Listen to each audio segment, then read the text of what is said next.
네, 2020년 재직 세미나입니다. 내년 1년 동안 또 재직으로 섬길 우리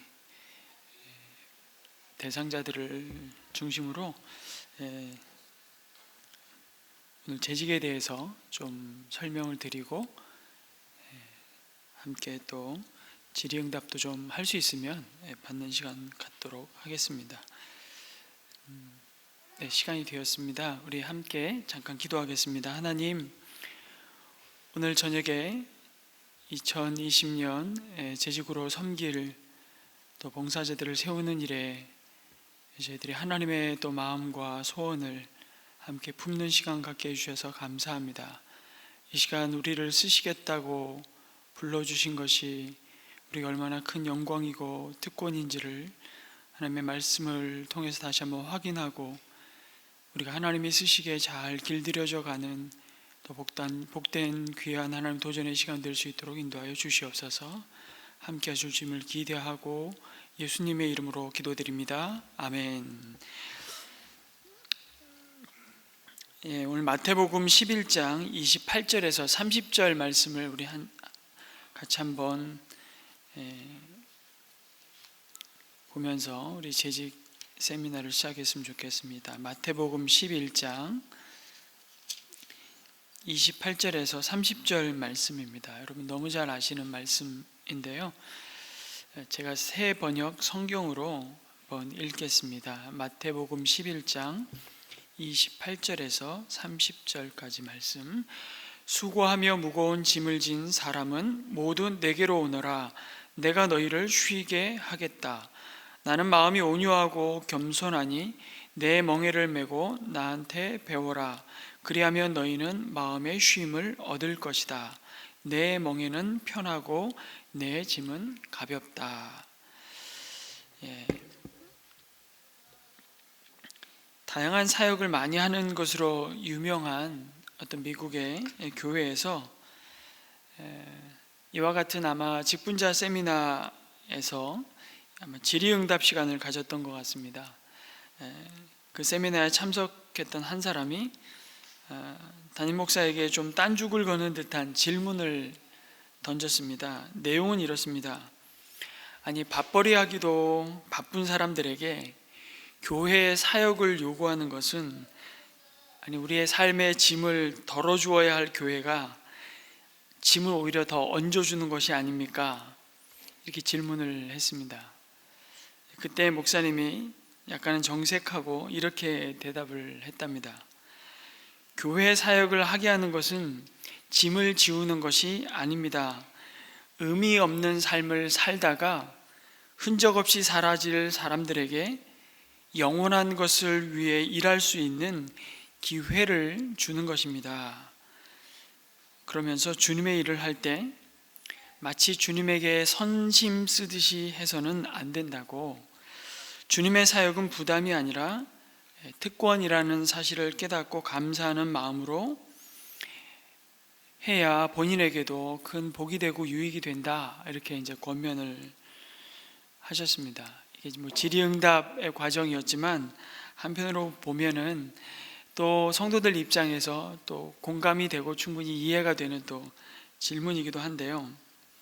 그런데 우리는 자꾸만 가끔가다 뭔가 하나님을 위해서 일을 한다, 또 하나님 뜻대로 내가 산다고 하는 것을 하나님을 봐드리는 것처럼 생각하는 경우가, 물론 표현은 그렇게 안 하지만 종종 그렇게 생각하는 경우들이 좀 있는 것 같습니다. 선심 쓰듯이 하나님 봐드리듯이 하는데, 이런 식으로 생각을 하는 게 사실은 가만히 보면 하나님이 얼마나 위대하고 크신 분이라는 것을 잘 몰라서 그렇다는 생각을 해보게 됩니다. 오늘 재직 세미나를 좀 하면서 이런 부분을 좀 정리하고 시작을 했으면 좋겠습니다. 우리는 우리 지혜로 다 측량할 수 없는 그 크신 하나님을 생각할 때, 우리가 하나님 뜻대로 산다고 이분이 우리의 순종을 통해서, 우리의 섬김을 통해서 이분이 얻어지는 게 뭐가 있고, 우리가 하나님의 뜻대로 안 산다고 이분이 아쉬운 게 여러분 뭐가 있겠습니까? 그 점을 먼저 좀 하나님과 우리와의 관계 속에서 좀 생각하면서 하나님은 우리를 일꾼으로 부르심에 대한 좀 의미를 좀 생각해 봤으면 좋겠습니다. 사실은 그건 우리가 굉장히 착각을 하고 있다는 것을 말씀해 주는 것이죠. 오늘 말씀에도 보면 수고하고 무거운 짐을 진 사람은 모두 내게로 오너라, 내가 너희를 쉬게 하겠다. 굉장히 중요한, 정말 이 말씀을 들을 때마다 우리에게 큰 위로가 되고 또 힘이 되는 말씀인 것 같습니다. 얼마나 우리가 인생의 길을 걸어가면서 참 우리 인생의 수고 앞에 지칠 때, 낙심될 때, 불안하고 두려울 때가 얼마나 많습니까? 또 염려 가운데 우리가 하루하루를 또 살아갑니다. 피곤한 인생길을 걸어가면서 모든 만물의 주가 되시는, 내 삶의 주인 되시는 그 하나님이 나에게 오너라, 내가 너희를 쉬게 하겠다 주시는 이 쉼에 대한 약속이야말로 우리 마음 가운데 얼마나 큰 평안과 자유함을 주는지 모릅니다. 그런데 오늘 말씀에 가만히 보면 두 가지 쉼에 대해서 얘기합니다. 내가 너희를 쉬게 하겠다 그렇게 말씀하시고 29절에 나는 마음이 온유하고 겸손하니, 그 다음 말씀 중요합니다. 내 뭐를 매라고요? 멍에를 매라고 말씀하십니다. 아니, 무거운 짐을 다 내려놓고 내게로 와서 내가 주는 쉼을 누리라고 말씀하시더니만 바로 이어서 내 멍에를 메고, 멍에라는 건 굉장히 사실은 쉽지 않은, 멍에 자체가 자신의 자유와 그거를 억압당한다는 느낌을 받잖아요. 근데 나한테 배우라, 내 멍에를 메라고 말씀하시고, 그리하면 너희가 마음에 쉼을 얻을 것이다. 오히려 이렇게 굉장히 역설적으로 들리는 말씀을 하십니다. 두 번째 쉼을 얘기하십니다. 하나님의 부르심에 이 크게 두 가지가 있다는 것을 이 말씀을 통해서 보여주고 있습니다. 첫 번째는요, 구원으로의 부르심입니다. 죄로 말미암아 우리가 참 안식을 누리지 못하고 그 죄가 가져다 준 고통으로부터, 그 죄의 무게로부터, 죄가 가져다 준 그 모든 어둠으로부터 우리를 건져내시고 불러내시고, 그게 교회 아닙니까? 에클레시아 그럴 때 뭐뭐로부터 불러냄을 받은 무리 불러냄을 받은 자, 이런 뜻으로 어디서부터 어디로요? 어둠에서부터 빛으로, 사망으로부터 생명으로 우리를 불러내셔서 우리에게 자유를 주시고 참된 쉼을 주시고 구원을 약속하여 주신 첫 번째 쉼을 그리스도께서 값없이 선물로, 은혜로 우리에게 허락하셨다. 이게 구원으로의 부르심입니다. 이게 첫 번째 쉼에 대한 내용입니다. 그래서 이것을 우리는 어디서 경험하는 거죠? 공동체, 주님의 몸인 지체들과 함께 경험하는 것입니다. 그래서 주님의 몸된 교회는 첫 번째요, 치유 공동체입니다. 어떻게 그 치유를 경험합니까? 하나님께서 우리를 사랑하시는 그 사랑을 통해서, 우리가 십자가의 사랑과 그 은혜를 통해서 먼저 죄로부터 건진받는 치유를, 회복을 경험합니다. 그리고 내 이웃을 내 몸과 같이 사랑하라고 말씀하신 그 사랑을 나누면서 우리는 그 안에 치유를 또 경험하는 것이죠. 그래서 이 구원으로의 부르심은요, 가장 큰 계명에 대한 약속의 성취이기도 합니다. 가장 큰 계명이 뭘까요?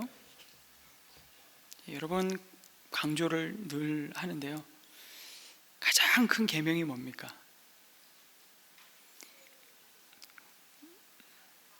성경 말씀을 굉장히 많은 성경 말씀에 명령이 있잖아요. 하나님의 소원이 있고 자기 백성을 향한 하나님의 기대가 있습니다.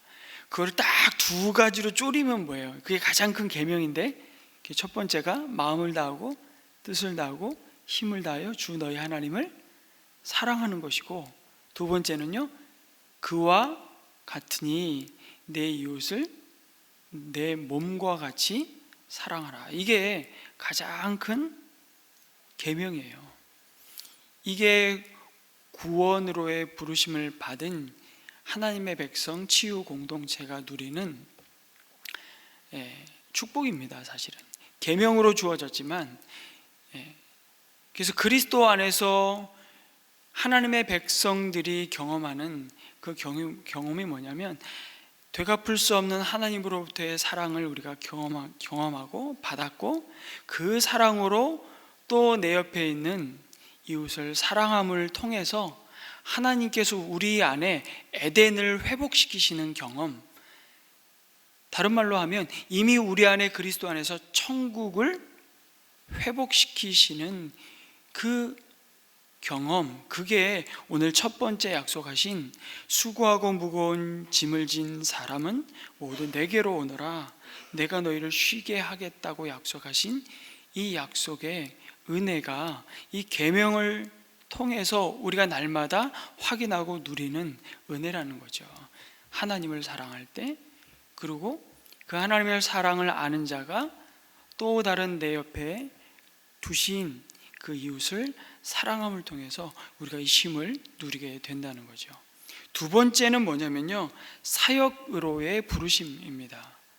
그러니까 첫 번째는 그리스도를 통해서, 예수님을 통해서 하나님과 우리의 관계가 근본적으로 회복되고 내 이웃과의 관계가 치유되고, 원수였던 사람들이 그리스도 안에서 그 막힌 담을 허물고 그리스도 안에서 사랑하는, 그 사랑을 통해서 구원함을 받았다면, 두 번째는 사명 공동체로의 부르심이 있다는 겁니다. 그래서 가장 큰 계명은 하나님 사랑, 이웃 사랑이지만 가장 큰 사명은 뭘까요? 그 치유함을 받고 구원으로의 부르심을 받은 치유 공동체, 이미 우리 안에 천국이 이루어졌음을 경험하는 하나님의 백성들이 하나님으로부터 받은 사명 공동체로서의 가장 큰 사명이 뭘까요? 그게 영혼 구원에서 제자 만들라고 하신 마태복음 28장 18절에서 20절까지의 말씀입니다. 모든 족속으로 내 제자를 삼으라고 하신 그 명령에 대한 순종입니다. 이 명령을 어쩌면 29절, 오늘 마태복음 11장 29절에 있는 말씀처럼 내 멍에를 메고 나한테 배우라, 그리하면 너희는 마음에 쉼을 얻을 것이다. 우리의 진짜 쉼과 행복과 만족이요, 우리의 탐욕과 이기적인 자기가 원하는 대로 살고 싶은 대로 살아서 오는 쉼과 만족과 기쁨이 아니고, 하나님이 주신 그 사명을 우리가 순종해 가고 그 사명 가운데 주님과 함께 멍에를 메고 주님이 원하시는 그 길을 걸어갈 때 정말 우리에게 주시는 참된 쉼이 약속되어 있다라고 말씀하고 있는 것입니다. 여러분, 오늘 재직 세미나입니다. 재직이라는 게 바로 사실은 봉사의 의미를 갖고 있거든요. 그러면서 오늘 우리 재직 세미나로 오늘 오신 분들은 두 번째 부르심에 대한 이제 하나님의 콜링에 대해서 내가 어떻게 반응할 것인가, 사역으로의 부르심, 사명 공동체로서의 가장 하나님의 소원, 하나님의 마음이 있는 그 영혼 구원에서 제자 만들라고 하신 이 사명으로의 부르심 앞에 우리가 어떤 모습으로, 어떤 마음의 동기를 가지고 하나님의 부르심 앞에 순종할 것인가, 순종해야만 되는 것인가, 이 부분을 오늘 좀 살펴보고자 합니다. 여러분, 재직의 의미가 뭐죠? 재직이라는 뜻이 뭡니까? 이거 잘 안 쓰는 단어예요. 사도행전 6장에 보면 이렇게 직분자를 세웁니다. 사도들이.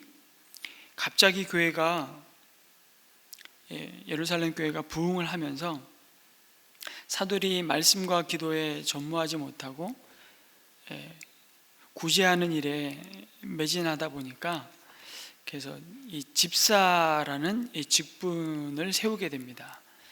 그래서 이분들을 통해서 성령과 지혜가 충만한 이 집사, 7 집사를 세움으로 재직이라는 조직이 최초로 교회 안에서 시작이 되었다고도 볼 수 있는데요. 여러분, 재직이라는 뜻이 뭘까요? 이게 한자잖아요, 한자. 근데 모든 제자에 벼슬 직자를 썼어요. 그러니까 모든 벼슬, 이게 굉장히 재직이라는 의미 자체도 굉장히 좀 유교적인 느낌이 되게 많이 들어요. 이걸 벼슬로, 벼슬 직자를 쓴 것을 보면, 근데 이건 보통 이제 장로교 등에서 한 교회에서 여러 직책을 가진 사람들이 모여서 하는 회의, 그래서 재직회라고 얘기하고, 주로 교회에서 위임한 교회의 재정을 관리하고 정리하고 또 예산을 편성하는 그런 일을 맡아본다는 의미에서 재직이라고 이제 불렀는데요. 그 재직에 속하는 여러 직분들이 있습니다. 여러분 잘 아시는 직분 어떤 것들이 있죠? 대부분의 이곳에 계신 분들이 지금 서리 집사 직분을 받기 위해서 아마 오셨을 겁니다. 집사, 그 다음에 권사, 장로, 목사, 또 어떤 직분들이 있을까요? 장로교는 아니지만 다른 교단에서는 또 다른 이름으로 좀 감독. 근데 성경에 나타나는 이 장로, 감독, 오늘날의 장로, 감독하고는 좀 의미가 다릅니다. 물론. 근데 그런 직분들로 이 재직회가 구성이 됩니다.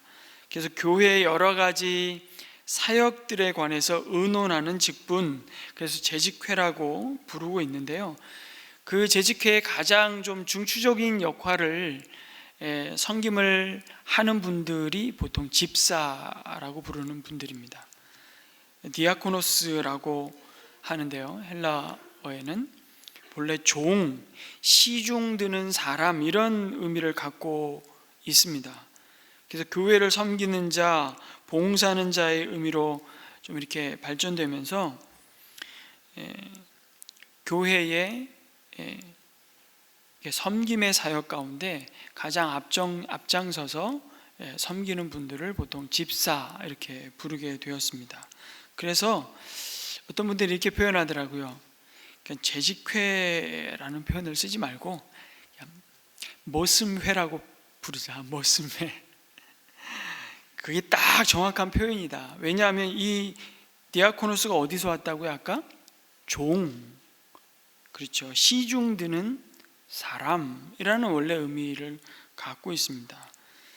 근데 지금 저희 교회만 해도 재직회로 한번 모이겠습니다 그러면 보통 분기에 한 번 재직회를 모이거든요. 재직회 모여서 뭐 하죠? 한 분기 동안 성도님들이 하나님 앞에 드린 헌금이 수입이 어떻게 됐고, 그 헌금을 가지고 지출을, 주님이 영혼구원에서 제자 만들라고 하시는 그 사역을 위해서 어떻게 그 재정을 사용했는지를 봉사하는 분들이 함께 모여서 뭐 하는 거죠? 감사하기도 하고, 또 그 재정이 목적대로 바르게 잘 사용되었는지 살피는 거죠. 그래서 재직회로 모이는 겁니다. 근데 지금 재직회의 성격을 가만히 보면요, 그냥 결산 보고받는 회의로 약간 많이 바뀌었다는 생각이 드는데, 원래 재직회는 사역을 위한 조직입니다.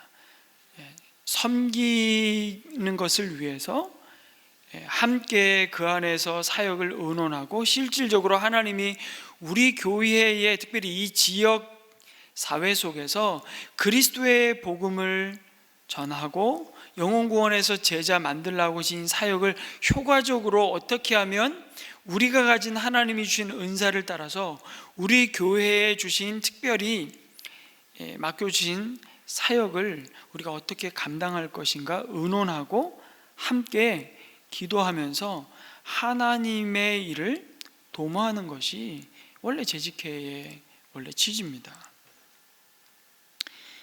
그래서 일반적으로 이 직책의 개념보다는 사역의 개념이 강조된, 그래서 교회 내의 평신도 지도자, 일꾼을 보통 재직으로 보면 맞습니다. 아까 말씀드린 대로 교회의 재직을 세우기 시작한 것은 아마 사도행전 6장 1절에서 7절에 보면 그 집사를 세우는 것에서부터 출발한다고 볼 수 있습니다. 사도들의 복음 증거에 힘을 입어서 교회가 부흥되자 예기치 못한 문제들이 하나둘씩 생겨났습니다. 특히 구제하는 일에 성도들 간에, 특별히 헬라파와 유대파 그리스도인들 사이에 시비가 발생을 했는데, 그러다 보니까 기도하고 말씀 전하는 일에 전무해야 할 사도들이 다른 일로 오히려 분주하게 되었습니다. 이런 문제들을 해결하기 위해서 초대교회에서 재직을 뽑았고 교회를 섬기는 봉사와 사역을 맡기기로 결정을 했습니다. 그래서 여러분 잘 아는 대로 성령과 지혜가 충만하여 칭찬받는 성도 중에서 7명을 뽑아서 선택하고 안수해서 임명한 것이 재직의 기원이라고 할 수 있습니다. 재직은 구제하는 일과 특별히 교회의 재정을 관리를 잘 하도록 임명이 되었지만요, 임명의 기회를 통해서 그들에게 말씀해 보니까 놀라운 표적과 기사가 나타나는 일이 일어났습니다. 그리고 그들이 실질적으로 사역의 목적을 따라서 단순히 재정을 관리하는 일뿐만 아니라 그 사역의, 그러니까 재정을 관리하는 목적 자체도 영혼구원에서 제자 만드는 것이잖아요. 그러니까 그들이 직접 그 사역의 현장에서 복음을 전하게 되고 그들 가운데 놀라운 복음의 능력이 나타나기 시작했습니다.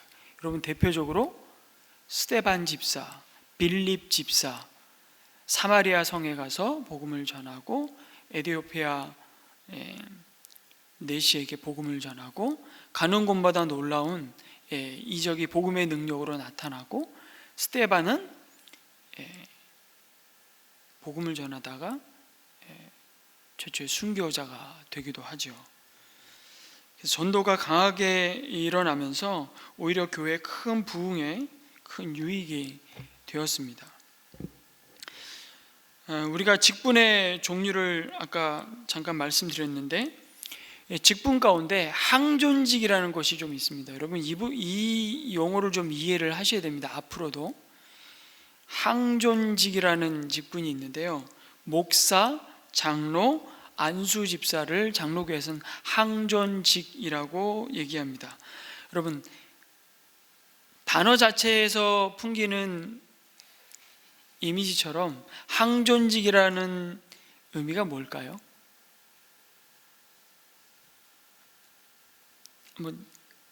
항존직, 항상 존재하는 직분, 맞습니다. 말 그대로예요. 말 그대로. 교회가 존재함으로 항상 있는 직분, 그래서 항존직입니다. 그런데 이 항존직에 대한 좀 오해가 있습니다. 내가 한번 목사 안수를 받고, 보통 항존직은 안수를 통해서 그 직분을 임명하게 되는데, 장로님들도 노회를 통해서, 이제 저희가 지난주에 장로님들을 피택했기 때문에 적어도 6개월 이상의 이제 훈련을 받으시고 이제 노회의 장로 임직 요청을 하면 노회가 주관을 해서 장로님들을 이제 임직하게 될 때 이제 안수하여 장로 직분을 주게 됩니다. 그래서 지난주에 피택을 해서 장로님이 된 게 아니고요, 장로 후보자가 된 겁니다. 정확히 말씀드리니까. 근데 지난주에 이미 막 장로님 권사님이라고 부르시더라고요. 그게 아닙니다. 이제 장로 권사로서의 이제 직분을 받기 위한 자격이 주어졌다. 이제 후보입니다. 그래서 6개월 동안 이제 앞으로 훈련을 받으셔야 됩니다. 근데 한번 안수하여 장로 직분을 받으면 영원한 장로, 주님의 부르심을 받을 때까지 난 목사, 그렇게 항존직을 이해하시는 분들이 계세요. 맞습니까? 틀립니까? 그건 틀립니다. 항존직은 직분과 사람의 초점이 있는 것이 아니고요, 어디에 있습니까? 교회에 있습니다. 그러니까 항상 교회와 함께 있는 직분이라는 의미에서 항존직입니다. 자, 예를 들겠습니다. 제가 은혜샘물교회에서 예를 들면 목사 안수를 받았습니다. 그 목사라는 직분은 교회가 존재함으로 항상 있어야 하는 직분이기 때문에 항존직이고, 제가 은혜샘물교회를 만약에 사임을 하고 제가 무임 목사가 되었다고 생각해 보십시오. 제가 섬기는 로컬 처치가 없어요. 그럼 제가 목사입니까? 목사가 아닙니까?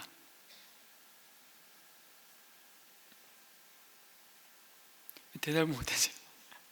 목사입니까? 목사가 아닙니까? 목사가 아닙니다. 이게 정확하게 말씀드리겠습니다. 그러나 기간은 있습니다. 무임 목사로 5년이 지나면 목사직 자체를 이제 면직하게 됩니다. 그래서 5년 유예 기간을 주지만 사실 엄밀하게 따지면 제가 목사로 나를 청빙한 교회에서 내가 사임을 하건 개인적인 사정에 의해서 목사직을 지금 섬기고 있지, 봉사하지 못하고 있다면 저는 목사가 사실은 아닙니다. 장로 마찬가지입니다. 안수하여 집사로 세운 분들 마찬가지입니다. 그래서 교회가 있어야 목사가 있는 거고요, 교회가 있어야 장로도 필요한 겁니다. 그래서 목사도 초빙하는 교회가 있어야 목사가 있는 겁니다. 자, 우리 교회는, 은혜샘물교회는 안수집사 제도가 없습니다. 보통 교단 헌법에는 안수집사 제도가 있습니다. 보통 여러분은 지금 서리집사는 1년직입니다. 그러니까 1년마다 새롭게 재직 임명을 받으셔야 되는 분들은, 신임의 경우에는, 그러니까 작년에 서리집사 임명 받으신 분들은 내가 재직 헌신 동의서를 한 번 더 제출함으로 내가 봉사하겠습니다라는 헌신의 고백을 담아서 제출하면 이 세미나에 안 오셔도 재직 임명을 2020년도 재직 임명을 합니다만, 오늘 처음 이제 재직 직분을 받으시는 분들은 이제 오늘 세미나를 듣고 오늘 이제 마지막 순서에 재직 헌신 동의서를 여러분이 작성하고 내가 구체적으로 어떤 봉사를 하겠습니다라고 여러분들이 이제 표시를 하셔야 됩니다. 왜냐하면 재직은 봉사직이기 때문에 그렇습니다. 근데 만약에 1년 뒤에 내가 봉사를 안 하고 있으면 사실 엄밀하게 따지면 집사입니까? 집사가 아닙니까? 집사가 아닙니다. 역시 마찬가지로 1년 서리 집사잖아요. 근데 안수 집사는 항존직이에요. 교회가 존재함으로 항상 있어야 하는 직분 중에 하나예요. 안수하여 집사를 세웠기 때문에. 근데 그 안수 집사님도 예를 들면 교회를 옮기셔서 다른 교회를 가시면 그분은 안수 집사가 더 이상 아니십니다. 왜냐하면 그 교회가 로컬 처치인 개교회가 그분에게 집사로서 안수하여 항존직으로 세웠기 때문에 그 교회에서는 그 교회가 존재하는 한 안수 집사이지만 그 교회를 떠나는 순간 안수 집사가 사실 아닙니다. 장로도 마찬가지입니다. 그런데 저희는 다른 교회에서 장로 안수를 받고 오신 분들에 대해서 어떻게 말씀드리죠? 장로라고 사실은 호칭하여 불러드리는 겁니다. 그걸 존중하고, 이분들이 또 어떤 분들은 평생 한 교회를 섬겨오신 분들이기 때문에, 그래서 그런 의미에서 목사도 목사라고 호칭은 하지만 그분들이 만약에 목사로서의 봉사, 장로로서의 봉사를 하고 있지 않다면 사실은 명예직은 없습니다. 직분에. 그래서 명예장로, 명예집사, 명예권사라는 말은 그 말 자체가 모순이 있는 겁니다. 자, 그래도 우리 한국교회가 써왔는데, 해온 전통이 있는데, 전통을 제가 무시하자는 게 아니고요, 정확히 직분에 대한 개념과 이해를 여러분이 가지고 있어야 됩니다. 제가 이런 말씀을 왜 드리냐면, 다른 교회에서 안수 집사 받은 분이 저에게 오면 서리 집사로 다시 임명을 받습니다. 서리 집사는 1년직입니다. 그런데 시험 들고 나가신 분이 실제로 계셨습니다. 이 교회는 하나님이 주신 직분도 인정하지 않는 교만한 교회라고. 그는 교만한 게 아니고요, 이분이 직분을 잘 모르시는 겁니다. 그리고 저희 교회는 안수 집사 제도를 없앤 이유가 있습니다. 한국 교회가 너무 직분을 계급으로 생각하고 직분의 참된 의미를 왜곡시키는 모습으로 변질되었기 때문이죠. 그래서 아까도 말씀드린 대로 직분은 명예직도 아니고 계급도 아닙니다. 뭐를 위해서요? 하나님이 영혼 구원하여 제자 만들라고 하신 그 사역을 위해서 각자 주신 하나님의 은사를 따라서 섬기는 역할이 다를 뿐입니다. 집사는 집사로, 장로는 장로로, 목사는 목사로, 권사는 권사로. 그 역할이 약간 교회에서 질서를 따라 구분되어 있을 뿐이지 그거는 계급이 아닙니다. 근데 많은 경우에 서리 집사 끝나면 몇 년 후에 안수 집사 받아야 된다 생각하고요, 안수 집사 받으신 분들이 몇 년 동안 장로가 안 되면 이분들은 교회 시험을 받으세요. 이게 사실은 이미 직분이 계급화가 되어서 그렇습니다. 직분은 철저하게 봉사하는 직분입니다. 그건 타이틀이 아니에요. 그러니까 오죽했으면 100주년 기념교회라고 이재철 목사님이 담임하셨던 교회는 하도 한국교회가 장로, 권사, 집사를 호칭으로 쓰니까 그냥 교회 나오신 지 한 5년 되면 우리 그냥 집사라고 부르고 한 10년쯤 되면 그냥 장로라고 호칭으로 부릅시다. 그거는 이미 그렇게 직분이 계급화되어 있고 호칭화되어 있기 때문에, 그 대신 정말 봉사직에 대해서 우리 다른 이름을 씁시다. 그래서 만들었다가 통합주 교단에서 이단 시비까지 걸렸었어요. 한 번은 교단 헌법이 만들어 놓은 거를 개교회가 임의로 바꾼다 그래가지고 오죽했으면 그랬을까 싶은 마음이 드는 겁니다. 여러분, 성경에 직분의 이름이 있다고 해서 그걸 쓰면 성경적이고 성경에 이름이 없는데 오늘 그걸 쓰면 비성경지다, 그렇게 또 볼 수 없는 것이요, 성경에 사도 직분이 있습니다. 그래서 오늘 우리 시대에 사도 직분을 세워야 합니까? 그렇지 않습니다. 에베소서에 등장하는 목사, 장로, 복음 전하는 자, 그게 오늘날 목사 타이틀하고 사실 같지가 않습니다. 그래서 사실은 그거는 목자라고 번역하는 게 훨씬 더 맞습니다. 진짜 목장교회의 가정교회인 목자의 어쩌면 더 가까운 의미일 수 있습니다. 셰퍼드, 목자의 목자, 양들을 돌보는 자, 돌보는 역할에 차이는 있습니다. 하나님의 가르치는 은사를 주셔서 말씀을 가르침으로 돌보는 자가 있고, 그들의 필요를 채우고 섬김으로 돌보는 자들도 있고요. 다양한 역할의 차이가 있을 뿐이지, 그게 또 목사, 교사 이게 직분인지 아니면 역할인지도 정확하지가 않아요, 사실은. 그게 해석에 있어서 정확하지가 않습니다. 그래서 이름이 중요한 것이 아니라 그 역할이 중요하다는 겁니다. 교회를 교회답게 하는 직분이면 이름은 중요하지 않습니다. 교회에 주신 목적을 이루는 일에 합당한 직분이면 이름은 별로 중요하지 않다는 겁니다. 그러면서 재직의 기본 자질에 대해서 디모데전서 3장 2절에서 13절에 말씀하고 있는데, 한번 디모데전서 말씀을 보겠습니다. 한번 디모데전서 3장 2절에서 13절.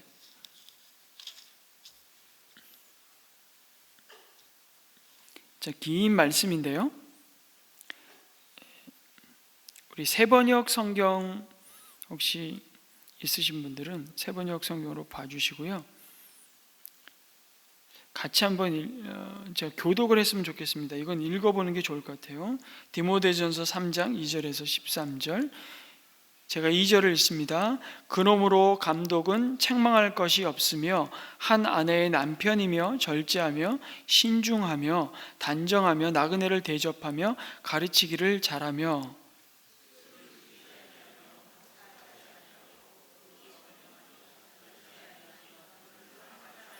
자기 가정을 잘 다스리며 언제나 위엄을 가지고 자녀들을 순종하게 하는 사람이라야 합니다.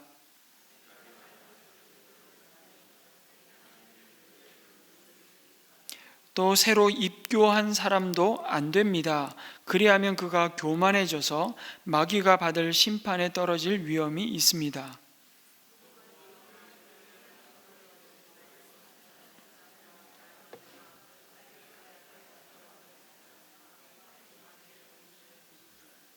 이와 같이 집사들도 신중하며 한 입으로 두 말을 하지 아니하며 술에 탐닉하지 아니하며 부정한 이득을 탐내지 아니하며 이런 사람들을 먼저 시험하여 보고 책망받을 일이 없으면 집사의 일을 하게 하십시오.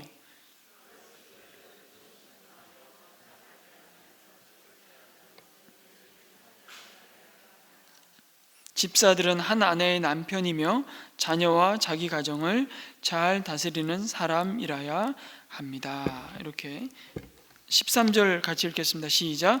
집사의 직무를 잘 수행한 사람들은 좋은 지위를 얻게 되고 그리스도 예수를 믿는 믿음에 큰 확신을 얻게 됩니다.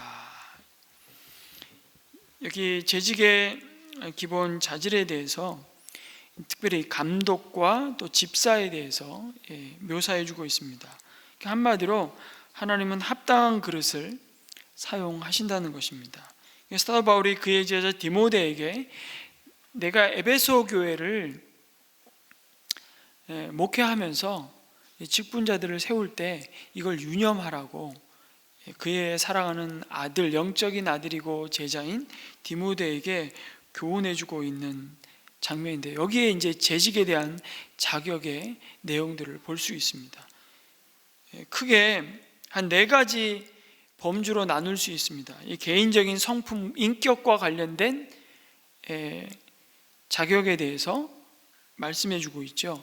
책망할 것이 없어야 한다. 한 아내의 남편이 되어야 되고 절제하고 근신하며 아담하며 돈을 사랑치 않으며 깨끗한 양심의 믿음의 비밀을 가진 자여야 된다. 그리고 이제 대인과의 관계에서는 나그네를 대접하며, 이게 이제 손대접을 잘 할 줄 알아야 된다는 거죠. 너그러워야 되고 가르치기를 잘 해야 되고 술을 즐기지 아니해야 된다. 술에 탐닉하지 말아야 된다. 일종의 술만 그렇겠습니까? 여러 가지 중독에 대해서 지금 절제에, 이게 이제 성품과도 관련되어 있는데, 이게 대인과의 관계 속에서 이 술로 말미암아 그 당시에도 많은 문제가 교회 내에서뿐만 아니라 가정에서 사회에서도 굉장히 많은 문제들이 일어났던 것 같아요. 한국 교회가 굉장히 좋은 전통 가운데 하나로 갖고 있는 게 적어도 직분자에 대해서는 뭐를 금했죠?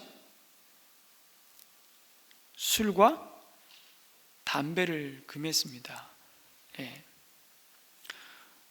근데 술 먹는 게 죄인가요? 꼭 이렇게 이제 물어보시는 분들이 계시기 때문에, 네. 담배 피는 게 죄인가요? 저는 죄라고 생각하지 않습니다. 예. 그건 건덕상 그리스도 공동체에 덕이 안 되는 거죠. 내가 다 누릴 권이 있습니까? 없습니까? 자유가 있어요? 없어요? 자유는 있습니다. 그러니까 내가 담배 피는 거, 술 못 끊어서 교회 못 나가겠다는 분들은 그건 핑계고요. 웰컴입니다. 교회에 나오셔서 떳떳하게 재떨이도 죄 놓아드릴 수 있어요.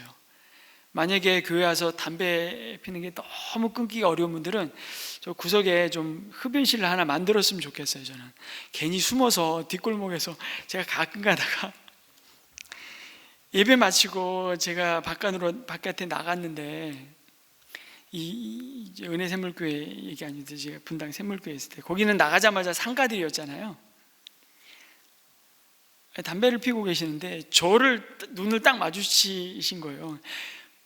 너무 깜짝 놀라시면서 담배를 갑자기 감추시는데 제가 더 미안하더라고요. 제가 아유, 하필이면 이런 순간에 이런 상황에 저를 보셔서 얼마나 당황하셨을까. 이게 피시라고. 저도 예전에 흡연 많이 했다고, 담배 많이 폈다고. 제가 간접 흡연으로 엄청 폈거든요. 저희 아버님이 엄청 애연가하셨기 때문에 제가 어렸을 때 다 안방에서 예전에 방에서 담배 피셨잖아요. 다. 제가 간접 흡연 정말 많이 한 사람입니다. 태시라고. 네, 한국 교회가 직분자에 대해서는요, 금연, 금주를 요구했습니다. 이게 왜 그런 줄 아세요? 복음이 처음 들어왔을 때 이 예배당 안이 연기가 자욱했답니다. 곰방대에 피면서 예배 드렸어요. 근데 술도 그대로 먹고 담배도 피고. 근데 우리나라 문화에서 술 문화는 뭐하고 연결되어 있냐면 축첩하고 연결되어 있습니다. 첩문화, 술문화, 기생문화, 그게 양반 문화죠. 그리고 양반들은 곰방대를 폼나게 피는 것이 그들이 양반이 갖고 있는 아주 특권이었습니다. 교회 안에 와서도 양반은 양반 행세해야 되고 쌍놈은 쌍놈이에요. 같이 예배를 못 드리는 거예요. 앞에 양반이 앉으면 뒤에 쌍놈이 앉든지, 오른쪽에 여자가 앉으면 왼쪽에 남자가 앉든지 구분이 되어지는. 선교사들이 복음을 전하면서 특별히 이 술 문화가 가져온 이 음란 문화를 교회가 없애야 되겠다 이렇게 판단을 하고 그걸 철저하게 경건으로 가르쳤습니다. 그 문화가 한국 교회 신앙의 굉장히 귀한 전통으로 오늘날까지 이어져 왔고, 사실 어떤 면에서는 우리 몸이 성령이 거하시는 전이잖아요. 그러니까 어떤 분이 오랜만에 친구분을 만났는데 이제 담배를 피면서 목사인 친구에게 찻집에서 만났는데 매실차를 딱 시키더래요. 이게 몸에 너무 좋다고. 그래서 이게 몸에 좋은 건 매실차가 좋은지 안 좋은지는 자기는 잘 모르겠는데 속으로 그렇게 했다 그러더라고요. 쉬운 것부터 하면 되는데 몸 생각하면서 담배는 피우면서 건강식이라고, 건강음료라고, 건강식품 막 찾고 이런 분들 보면 제일 이해가 안 된다는 거죠. 그러니까 그것부터 끊으면 되는데 마찬가지인 것 같아요. 그래서 여러분, 술뿐만 아니라 온갖 우리의 사실은 절제하지 못하는 우리의 습관들, 이런 부분 때문에 직분을 통해서 드러나야 하나님의 영광을 가리우면 안 되잖아요. 그래서 이 당시에도 이미 이런 이제 교훈들을 주고 있습니다. 일구이연하지 않아야 된다. 사람과 사람 사이에 이제 이간질을 시키고 구타, 관용하지 못하는 것, 다투고, 특별히 여기 감독에게도 집사 직분에게도 공통적으로 나타나는 것이 돈을 사랑하지 않아야 된다. 더러운 이익을 좇아서 봉사하지 않아야 된다. 그래서 교회에 와서 장사를 위해서 교회에 등록하시는 분들이 계세요. 그러니까 자신의 비즈니스를 위해서 교회에 아주 열심을 갖고, 그러니까 교회 직분을 받아서 그 직분을 이용해서 비즈니스 하시는 분들이 계시는데, 저는 뭐 할 수 있다고 생각해요. 왜냐하면 나에게도 필요한 것이 있고, 이왕 필요한 것이 있다면 우리 성도의 사업장을 이용하는 것은 전 나쁘지 않다고 생각합니다. 근데 그것 자체가 목적이 되고 그 직분에 대해서 동기가 무엇인지를 하나님은 묻고 계신 거예요. 가정 생활에서 자기 집을 잘 다스리고 자녀들로 모든 단정함으로 복종기하는 자, 그런 자가 교회를 돌볼 수 있다, 이렇게 말씀하고 있습니다. 이 말씀을 딱 읽으면 난 오늘 이제 짐 싸서 그냥 가야 되겠다, 여기서 손 탁탁 털고 난 직분 받을 자격이 없는 것 같다, 이렇게 생각하시는 분들, 이렇게 살아야만 직분을 준다라는 의미가 아니고요.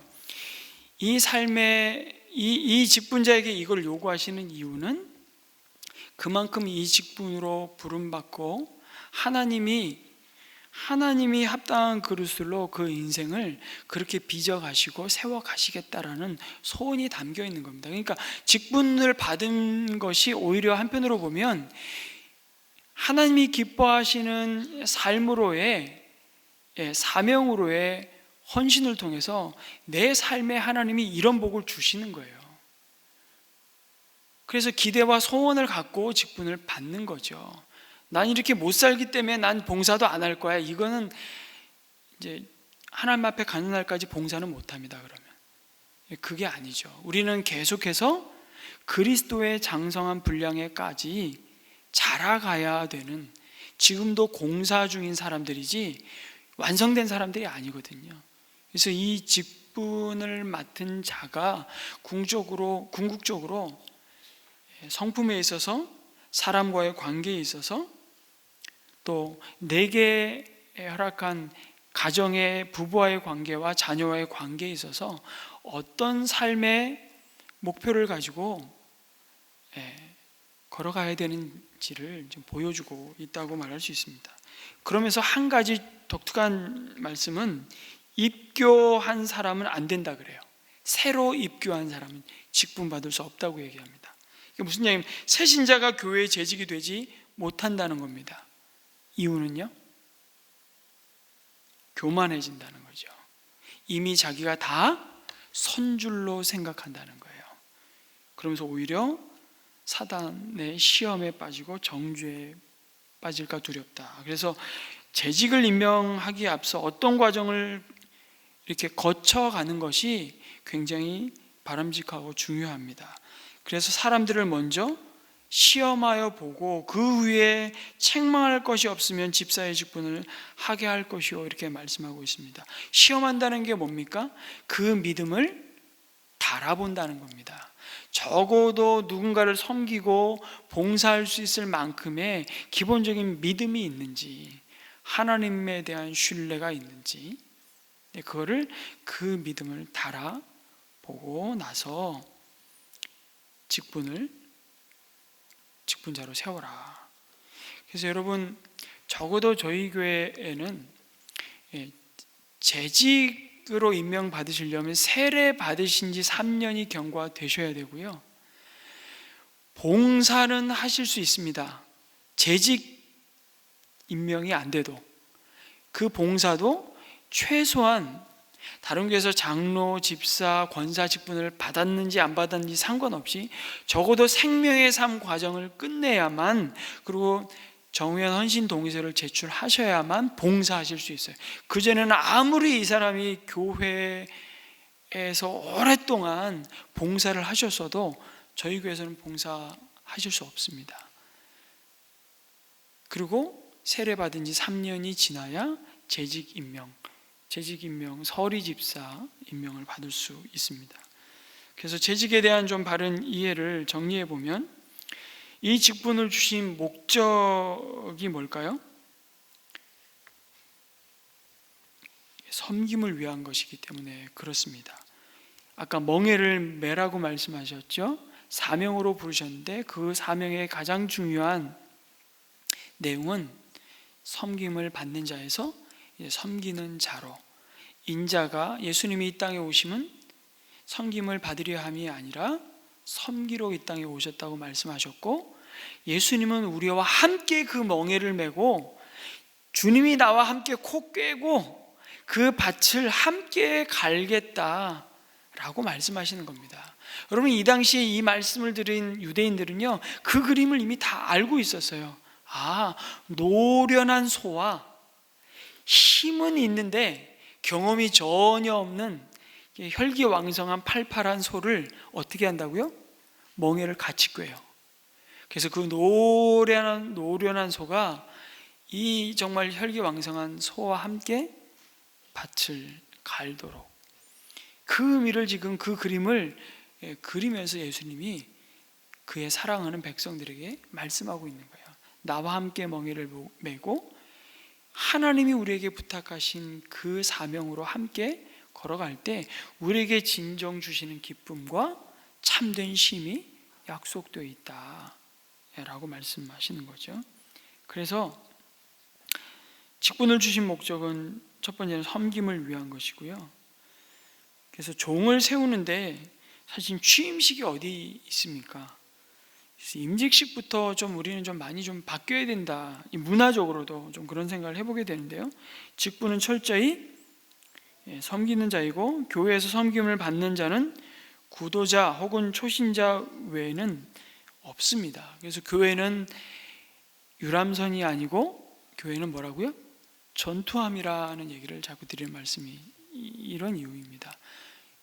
주님이 교회를 그렇게 불러내셨고 또 우리를 보내시고 있기 때문에 사명으로. 그래서 부담이 아닙니다. 이게 왜 부담이 아닌지 나중에 말씀드리겠습니다. 직분을 어떻게 사용해야 하는가 말씀하니까 원망과 다툼이 없이 섬겨야 한다고 말씀하고, 두 번째는 은사를 따라 섬겨야 된다고 말씀하십니다.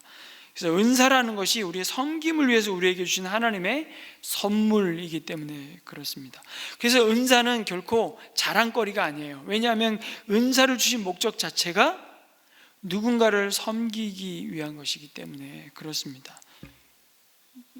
근데 고린도 교회가 그 은사를 자랑하면서 은사로 인한 문제가 발생하게 되죠.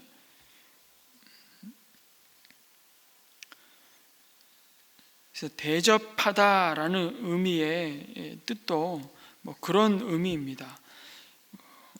나그네를 손대접한다라는 의미를 갖고 있습니다. 나그네를 사랑하라. 원래 필록세노이라는 단어인데요, 대접한다라는 뜻은 섬긴다. 이건 필로스라는 사랑이라는, 여러분 아가페, 필로스, 에로스 세 가지 중에 필로스가 사랑이라는 의미인데요, 크세노스라는 나그네라는 단어가 합쳐져서 대접한다라는 말이 만들어졌습니다. 이 말은 고대 사회에서 일반인들을 위한 숙박시설이 거의 없었고요, 많은 순회 전도자들이 사실 머물 곳이 없었을 때 성도의 가정에 문을 두드릴 때 그 나그네를 맞아들이고 필요한 것들을 손대접하는, 이것이 직분을 맡은 자에게 굉장히 중요한 순종, 섬김의 태도였습니다. 그런데 이 대접하는 일을 하다 보면 어떤 일이 발생하냐면, 마리아와 마르다가 예수님과 그 제자 공동체를 잘 섬겼잖아요. 그런데 마르다가 원망하는 일이 발생합니다. 대접하다가 원망할 가능성이 많다는 이야기를 보여주기도 합니다. 선한 일을 하다가 낙심할 일이 많습니다. 원망한다는 건 투덜거린다는 거죠. 그래서 원망과 다툼이 없이 섬겨야 할 때 모든 일을 주님께 하듯 하지 않으면 우리는 원망할 일이 반드시 생기고 맙니다. 에베소서 2장 10절의 말씀을 한번 보면 하나님이 우리를 구원하신 목적 자체가 선한 일을 하게 하기 위함이라고 말씀하고 있습니다. 여기 선한 일도 결국 섬기는 일이고, 우리를 구원하신 그 선한 일은 조건이나 근거는 아니지만 선한 일은 우리를 구원하신 목적이라고 말씀해 주고 있습니다. 이거 구분을 잘 하셔야 됩니다. 선한 일을 위해서 우리를 구원하신 것은 구원의 조건과 근거가 아니고요, 공로나 자격으로 선한 일이 우리의 구원의 조건으로 주어진 게 아니라 우리를 구원하시고 하나님의 선한 일을 구원한 그 백성들을 통해서 오늘도 선한 일을 이루어가기를 원하신다라고 말씀하고 있는 것입니다. 그 선한 일 가운데는 봉사의 일이 반드시 포함되어 있겠죠. 하나님의 선하심을 드러내는 일이죠. 그래서 우리의 착한 행실을 보고 사람들이 하나님께 돌아오게 되는 거예요. 청직이라는 의미도 마찬가지입니다. 청직이라는 이 말의 뜻은 원래 집이라는 단어와 니모 오이코노모이라는 단어인데요, 이 오이코스가 원래 집이라는 뜻이고요, 니모라는 이 헬라어가 질서 있게 관리하고 정리한다라는 뜻을 갖고 있습니다. 그러니까 집안 살림을 잘 맡아 관리하는 자, 이게 청지기의 본래 뜻입니다. 그래서 우리는 한 세상을 살아가면서 하나님이 맡겨주신 것을 우리가 관리하며 살아가는데, 그래서 우리가 물질의 청지기이기도 하고 시간의 청지기, 우리에게 주신 재능의 청지기이고, 우리 자녀들을 하나님의 말씀에 교훈과 훈계로 양육해야 될 청지로 우리가 부름받은 자들이죠. 그래서 우리 모든 삶의 자리와 우리를 부르신 그 영역에서 누구로 살아가냐면 청지기로 살아갑니다. 그래서 가정에서도 직장에서도 교회에서도 청지기로 우리가 살아가는 것입니다. 그래서 어떤 자세로 봉사의 일을 해야 하나, 각자에게 주신 은사를 따라서 아까 우리가 섬기고 봉사한다고 말씀드렸는데, 은사에 대한 걸 조금만 더 살펴보면 어떤 분들은 은사가 없다고 생각합니다.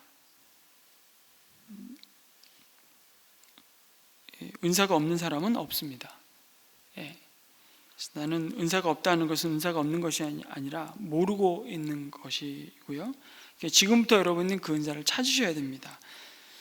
은사에 관해서 또 재능과 또 이렇게 좀 비교를 해볼 수 있는데요, 재능과 은사는 많은 경우에는 같습니다. 그래서 많은 경우에 여러분들이 가진 직업 혹은 직업에서 얻어진 경험들, 여러분이 이제 오랜 기간 숙련되고 훈련된, 트레이닝된 것이 은사로 사용되는 경우가 많습니다. 특별히 은사는 주님의 나라와 복음을 위해서 여러분들이 가진 재능이 영혼 구원에서 제자 만드는 이 일을 위해서 특별히 구별되고 사용된다면 그 재능이 곧 은사일 가능성이 굉장히 많습니다. 그러나 꼭 그런 건 아닙니다. 예를 들면 회계사이신 분에게 회계사시군요, 교회의 재정을 맡겼더니 교회의 재정이 안 돌아갑니다. 이분은 회계, 돈의 흐름은 빨리 캐치할지는 모르시지만 행정이 안 되시는 분이에요. 이런 분들 의외로 많습니다. 교수님은 뭐 하는 사람이죠? 앞에서 가르치는 사람이죠. 교수님이시군요. 그래서 교회에서 가르치는 봉사를 맡기면 다 될까요? 안 될까요? 안 되는 경우가 의외로 많습니다. 교수 혹은 선생님이라는 직업을 갖고 있는 그 경험이 교회에 하나님의 말씀을 가르치고 교사 목자로 섬기기에 오히려 걸림돌이 될 때도 있어요. 그래서 재능과 은사는 맞는 경우가 굉장히 많기는 하지만 꼭 일치되지는 않는다는 거. 그리고 은사는 한 사람이 꼭 한 가지 은사만 가진 것은 아닙니다. 그 이상 가질 수 있고요. 두세 개의 은사를 가질 수 있고요. 하나님께서 필요하시면 언제든지 은사를 주십니다. 그래서 우리는 은사를 뭐 해야 됩니까? 사실은 사모해야 됩니다. 그러나 내가 사모한다고 다 얻는 건 아니지만, 왜냐하면 은사라는 말 자체가 하나님의 선물이기 때문에 그렇습니다. 그리고 내 은사를 어떻게 발견할 수 있나? 일단 봉사하고 섬기시면서 그 일에 내 마음 가운데 기쁨과 만족이 있는가, 그리고 그 일에 열매가 있는가를 보셔야 됩니다. 뿐만 아니라 내가 섬길 때 나는 기쁜데 내 주변의 사람들이 기쁘지 않다면 그건 내 은사가 아닙니다. 그래서 은사라는 말 자체가 이 카리스라는, 이 기쁨이라는 단어에서 왔거든요. 그래서 내가 어떤 부르심을 받았는지, 그 일에 은사가 있는 것인지, 섬기면서 내 안에 하나님이 주는 기쁨이 있을 때 그게 이제 은사일 가능성이 굉장히 많습니다.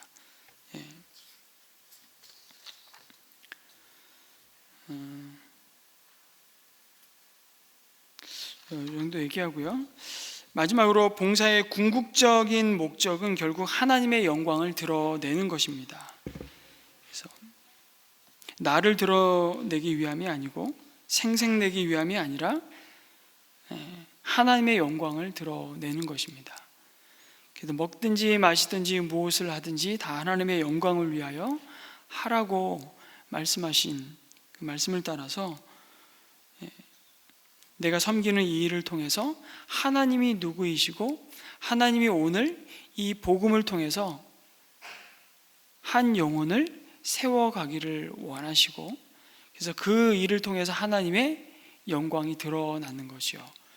그래서 내가 봉사할 수 있는 힘도, 지혜도, 물질도, 건강도, 그 모든 기회도, 모든 것이 다 내 것이 아니고 사실은 주님의 것이기 때문에 이 봉사의 궁극적인 목적은 하나님의 영광이 드러나는 것이어야만 됩니다. 그래서 선한 청지기는 모든 영광을 하나님께 돌립니다.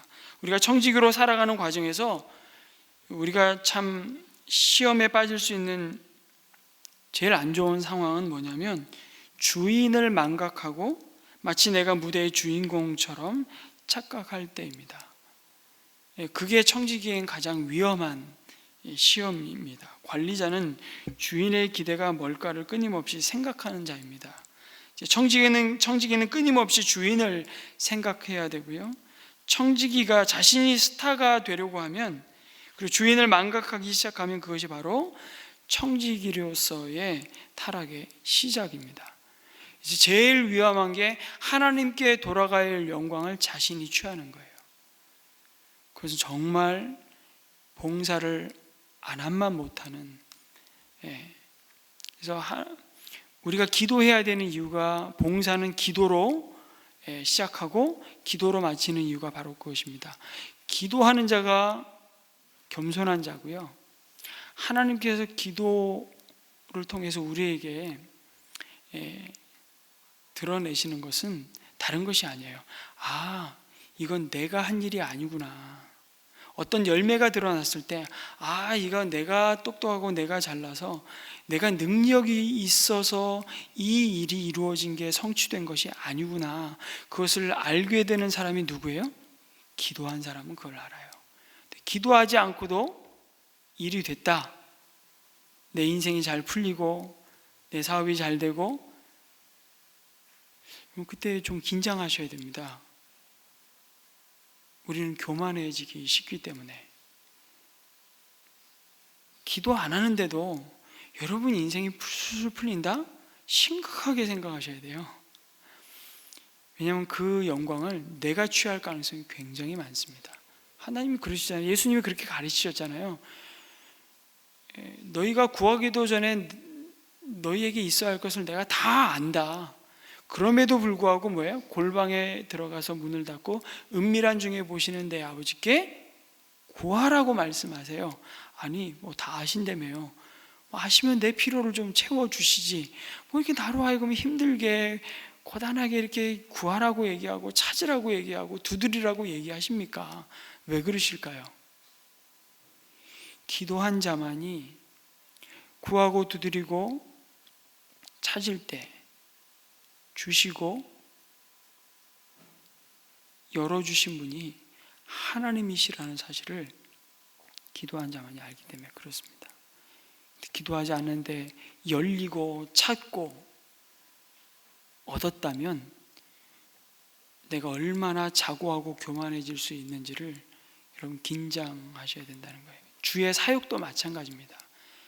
내가 주님이 주신 것 가지고 주의 일을 하는, 그래서 내 은사가 자랑될 수도 없고 내 섬김을 통해서 내가 드러나는 것이 아니라 그 섬김을 통해서 하나님의 뜻이 이루어진 그 영광을 드러내면서 내가 그것을 기뻐하는 거죠.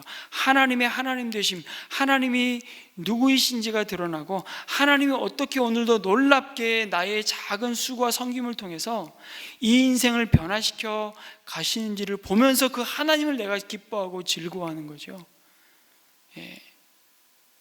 내가 그 일을 이루었기 때문에 즐겁고 기쁜 게 아니에요.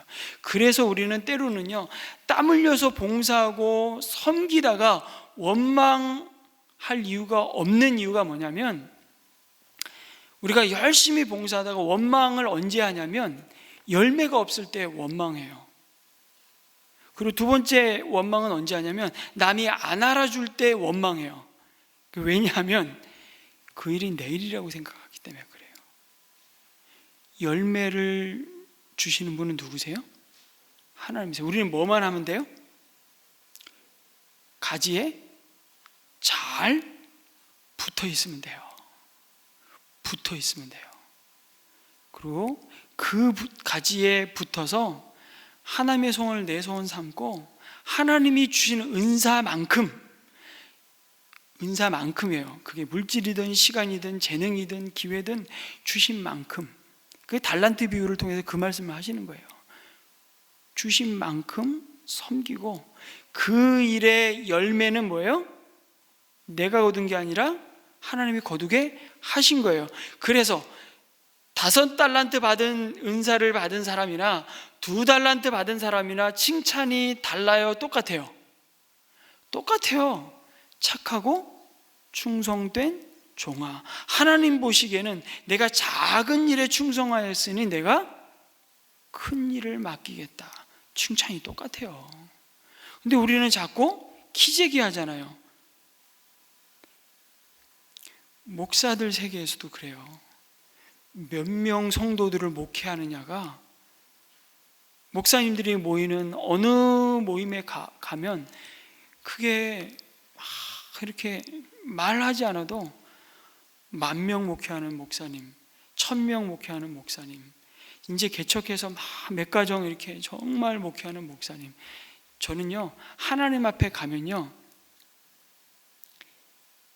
이게 받을 상급이 좀 바뀔 것 같아요. 몇 명 목회하는 게 중요한 게 아니에요. 그 영혼이 내게 맡겨주신 하나님의 양떼임을 알고 목회하면요, 그게 한 가정이든 2가정이든 100가정이든 1000가정이든 아무 상관이 없어요. 중요한 건 그 부르심을 따라서 내가 뭐 하면 돼요? 맡긴 자에게 구하는 것은 딱 하나예요. 뭐죠?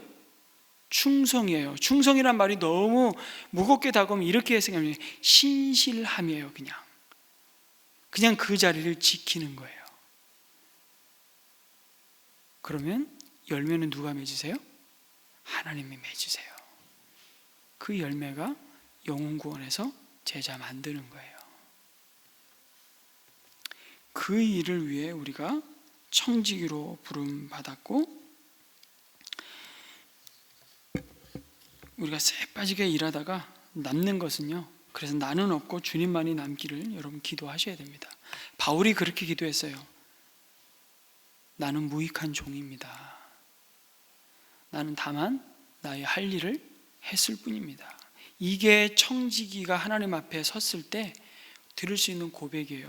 우리 머리에 면류관을 씌워주는 주님 앞에 그 요한계시록에 보면 면류관을 24장로가 다 주님의 보좌 앞에 다 드리잖아요. 이 받을 영광은 내 영광이 아니라 주님께 돌아갈 영광입니다. 천국에서 우리가 누리는 기쁨은 상급으로 인한 기쁨도 있지만 하나님 자신이 우리의 상급이 되시고 하나님 자신이 우리의 영광이 되셨음을 그렇게 묘사해주고 보여주시는 장면입니다. 그래서 여러분, 은사는 다 받았고 그 은사는 재능과 굉장히 비슷할 수 있지만 그 은사를 통해서 하나님은 오늘도 하나님의 영광을 위해서 그 은사를 주시기를 기뻐하시고 원하신다. 그래서 은사를 사모해야 된다. 그리고 그 은사는 내가 섬김으로써 비로소 내 은사가 무엇인지를 발견하고 해야 되고 그 은사가 드러나고 또 그 은사가 드러남으로 또 다른 은사가 더 하나님이 주신 선물로 드러나고 개발이 된다. 이렇게 이해하시면 좋겠습니다. 그래서 은사는 지금 사용하지 않으면 아끼는 것이 아니라 버리는 것이라는 말씀을 하고 있는 것입니다. 영적인 근육을 잘 사용하시기 바랍니다. 자, 마지막 재직에 대한 자격, 이제 아까 말씀드렸고요. 재직 헌신 동의서를 받으셨을 텐데 한번 보시면 거기에 몇 가지 좀 내용들이 포함되어 있습니다. 헌신 동의서를 저한테 한 장 좀 갖다 주시겠습니까? 가장 중요한 것은 신앙 고백입니다. 여러분 재직에 대해서 신앙 고백에 대해서만큼은 이미 여러분들 세례 교인이기 때문에 예수 그리스도를 분명히 주로 고백하고 주인 되신 주님의 뜻대로 살 것을 분명히 고백하는 분야에만 재직 임명을 받을 수 있고요. 그 다음에 하나님과의 관계에 있어서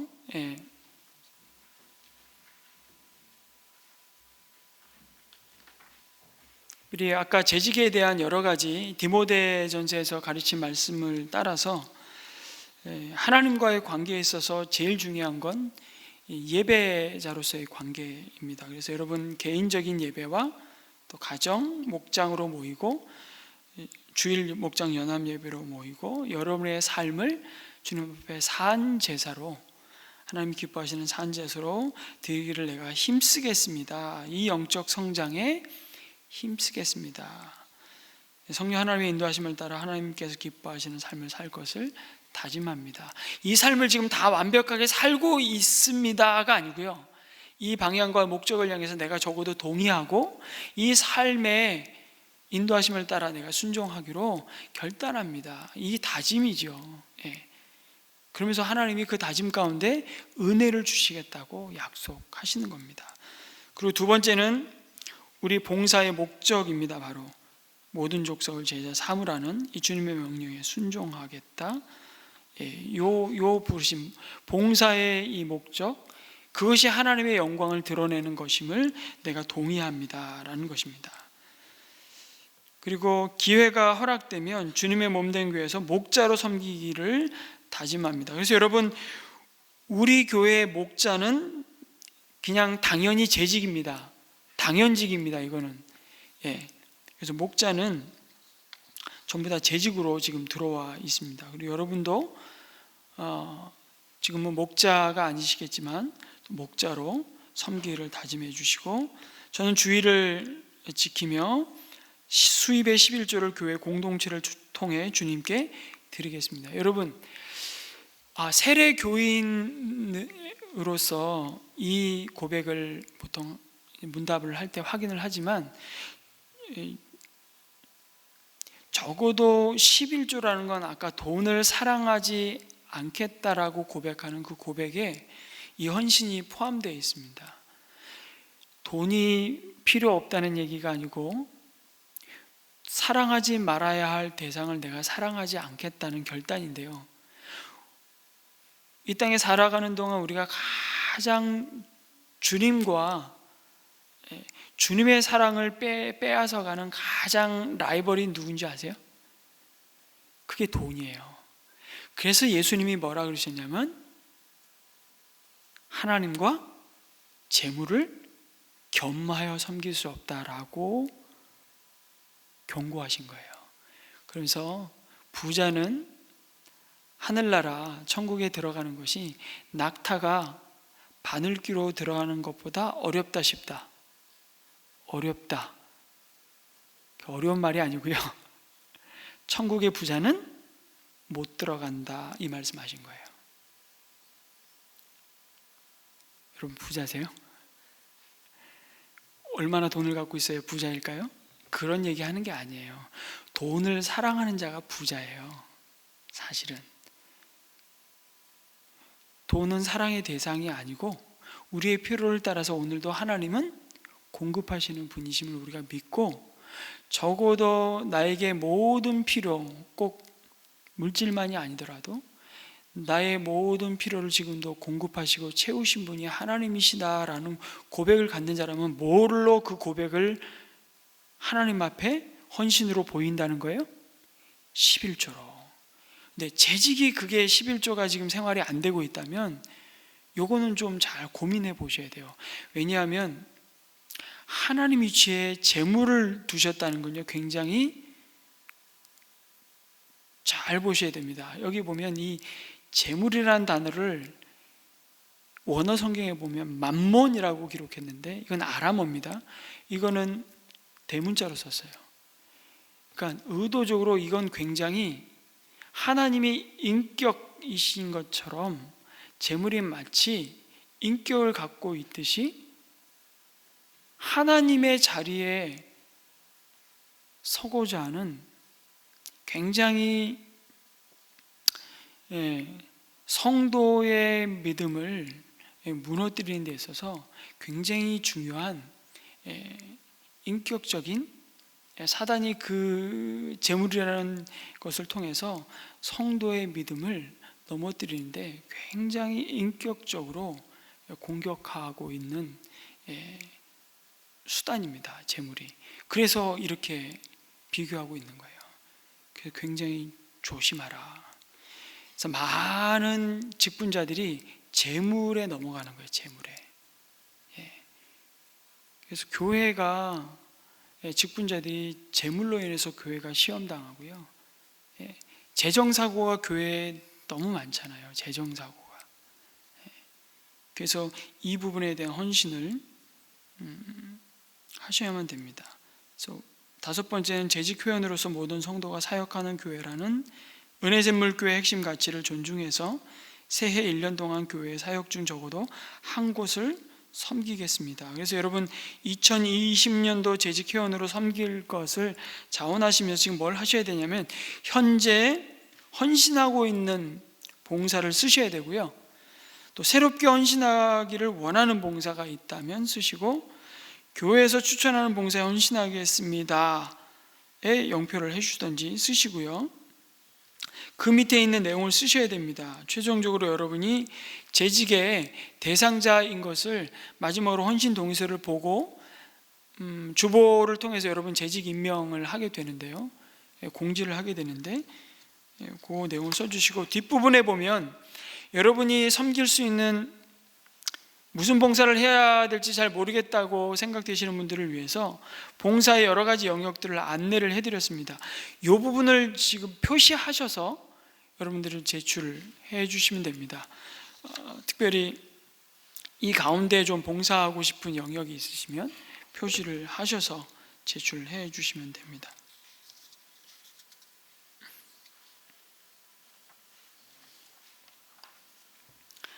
우리 마지막 쓰시는 분들 쓰시고요. 우리 마지막 고린도전서 15장 58절 말씀 한 절 같이 읽고 마치도록 하겠습니다. 고린도전서 15장 58절입니다.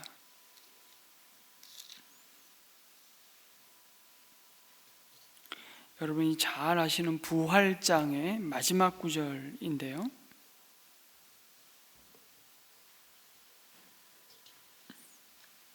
고린도전서 15장 58절 우리 같이 한번 읽겠습니다. 시작.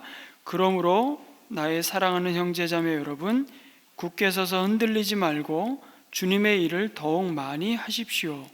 여러분이 아는 대로 여러분의 수고가 주님 안에서 헛되지 않습니다.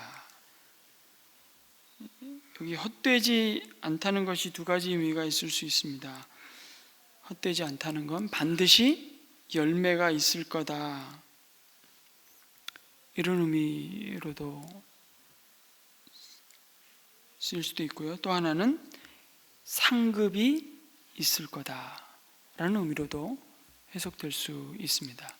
여러분, 이 둘 중에 두 의미가 있을 수 있는 둘 중에 하나를 고르라고 하면 여러분 어느 것 같습니까? 열매일 것 같습니까? 상급일 것 같습니까? 여러분의 수고가 주님 안에서 헛되지 않습니다. 이게 지금 아까 제가 고린도전서 15장이 무슨 장이라고 말씀드렸죠? 부활장이라고 말씀드렸습니다. 마지막 때에 주님 다시 오실 때 우리 영광스러운 몸으로 주님과 같이 신령한 몸으로 부활한 이후에 하나님이 우리에게 주시는 너희의 그 모든 수고가 헛되지 않는다라는 약속을 생각해 보면 이건 상급일 가능성이 굉장히 많습니다.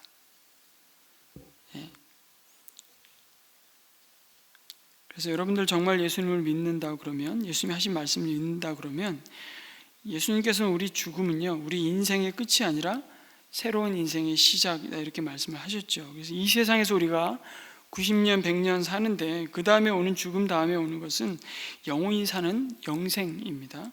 그러면 우리가 어디에다 중점을 두고 중심을 두고 살아야 될까 하는 것이 사실 답이 나오는 것입니다.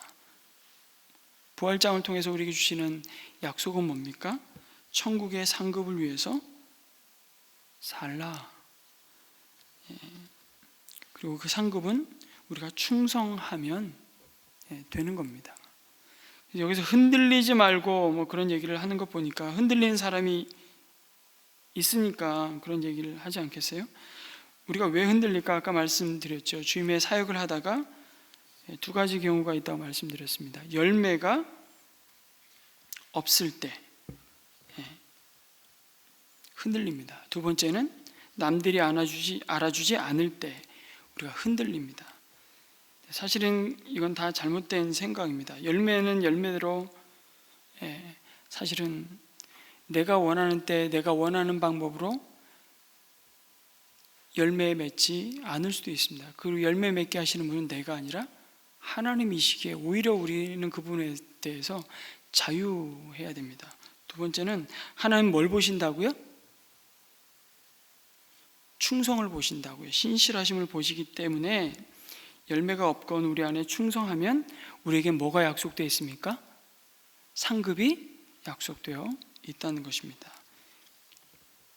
그리고 사람들에게 인정받지 않는 것, 여러분 그 부분도요, 결국 하나님의 인정이 최고입니다. 그것이 영원한 것이기 때문에. 인생을 살다가 잘 살았나 못 살았나 이건 주위 사람들의 그걸로는 판단 못합니다. 하나님께서만이 그분이 잘 살았다고 그래야 정말 잘 사는 겁니다. 사람의 여러분 칭찬을 기대하는 것이 너무 커지다 보면 우리가 낙심이 찾아오고 주의 선한 일을 하다가도 우리 가운데 원망과 낙심이 찾아오는 이유는 우리의 초점이 너무 우리 앞에 놓여진 열매와 사람의 칭찬에 너무 우리의 마음이 많이 가 있기 때문에 그렇습니다. 그래서 우리는 적어도 직분을 받은 우리에게는 항상 끝을 보고 밭을 갈아야 됩니다. 그래야 흔들리지가 않아요. 여러분 쟁기를 갖고 예전에는 밭을 이렇게 갈았잖아요. 근데 노련한 농부는 삐뚤삐뚤하지 않고 일자요.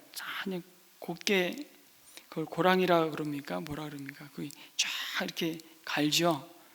그 이유가 뭔지 아십니까?